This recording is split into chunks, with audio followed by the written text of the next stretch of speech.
पद परिचय की श्रृंखला में सबसे पहले हमने संज्ञा के विषय में जाना, फिर सर्वनाम, फिर क्रिया। अब विशेषण के विषय में बात करेंगे कि संज्ञा या सर्वनाम की विशेषता बताने वाले शब्दों को विशेषण कहते हैं। अर्थात जो संज्ञा या सर्वनाम की विशेषता बताने का कार्य करें उसे विशेषण कहा जाता है। जिसे कहा गया वह पानी ठंडा है। ठंडा यहाँ पर पानी की विशेषता बताने का कार्य कर रहा है। अब एक महत्वपूर्ण शब्दावली आती है इसी में, विशेष्य क्या है? जिसकी विशेषता बताई जाए वह विशेष्य कहलाता है।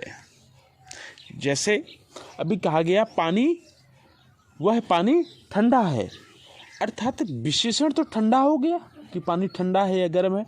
विशेष किसकी विशेषता बताई जा रही है? पानी की, अर्थात जिसकी विशेषता बताई गई वो विशेष्य कहलाता है।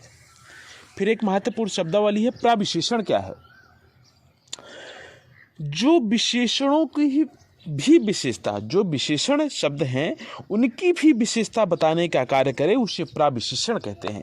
जिसे मैंने कह दिया मोहन की गाय बहुत काली है। काली तो विशेषण है, गाय की विशेषता बताई जा रही है तो गाय तो विशेष हो गया। बहुत काली है, बहुत क्या है? प्रविशेषण, अर्थात काली कैसी है? बहुत काली है। बहुत क्या है? यहाँ पे प्रविशेषण का कार्य कर रहा है, अर्थात जो विशेषण की भी विशेषता बताने का कार्य करे वहाँ प्रविशेषण होता है। मैं उम्मीद करता हूँ कि ये तीनों चीज़ें आपको समझ में आ गई होंगी, विशेषण, विशेष और प्रविशेषण में अंतर।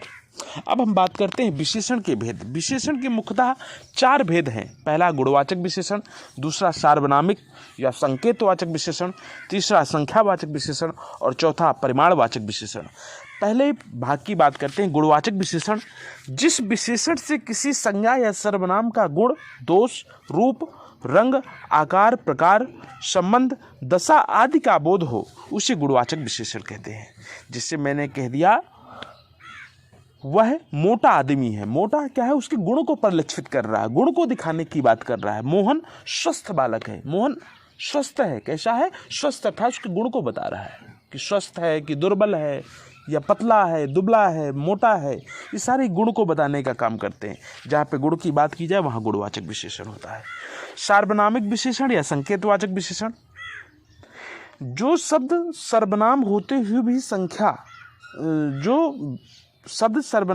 भी संज्ञा से पूर्व आते हैं अथवा संकेत करते हैं उन्हें सार्वनामिक या संकेतवाचक विशेषण कहते हैं।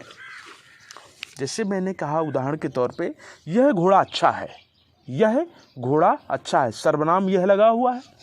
अगर इसे कहा जाए तो संकेत भी है, यह कौन सा घोड़ा? यह घोड़ा अच्छा है। विशेषता किसकी बताई जा रही? घोड़े की। घोड़ा अच्छा है। वह नौकर काम करता है। वह नौकर काम करता है। वह लड़का सुंदर है।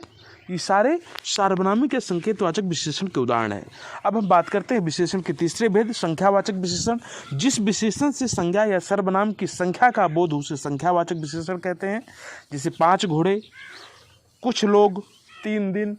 संख्यावाचक विशेषण भी निश्चित संख्यावाचक विशेषण और अनिश्चित संख्यावाचक। जैसे 5 घोड़े एक निश्चित संख्या का बोध कराए और कुछ लोग एक अनिश्चित संख्यावाचक विशेषण को बताता है। संख्यावाचक विशेषण के भी कई भेद हो जाते हैं। गणनावाचक, जहाँ पर 1 आदमी 2 आदमी की बात की जाए, जहाँ गणना की बात करें वहाँ गणनावाचक संख्या विशेषण। क्रमवाचक, जहाँ जैसे कहा राम का कक्षा में पहला स्थान है या दूसरा स्थान है, जहाँ पहला, दूसरा, तीसरा आदि क्रम की बात की जाए वहाँ क्रमवाचक संख्या विशेषण। आवृत्तिवाचक संख्या विशेषण, जहाँ राम के पास 2 गुना पैसा है, 3 गुना पैसा, जहाँ आवृत्ति की बात है वहाँ आवृत्तिवाचक संख्या विशेषण। समुदायवाचक संख्या विशेषण, जहाँ तुम दोनों बाजार जाओगे, जहाँ समुदाय का बोध हो वहाँ समुदायवाचक संख्या विशेषण होता है। प्रत्येक बोधक संख्या विशेषण, हर एक व्यक्ति आज परीक्षा में सम्मिलित होगा, जहाँ ऐसी उदाहरण मिल जाए वहाँ प्रत्येक बोधक संख्या विशेषण होता है। अब परिमाण बोधक विशेषण की बात करेंगे, जो विशेषण का मुख्य भाग है।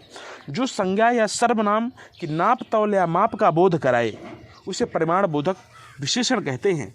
ये भी निश्चित परिमाण बोधक विशेषण और निश्चित परिमाण बोधक विशेषण 2 भागों में विभक्त कर दिए जाते हैं। जैसे मैंने कह दिया शेर भर दूध एक निश्चित परिमाण बोधक संख्या विशेषण है। जिससे कह दिया थोड़ा भोजन, थोड़ा क्या है? अनिश्चित परिमाण बोधक संख्या विशेषण। धन्यवाद।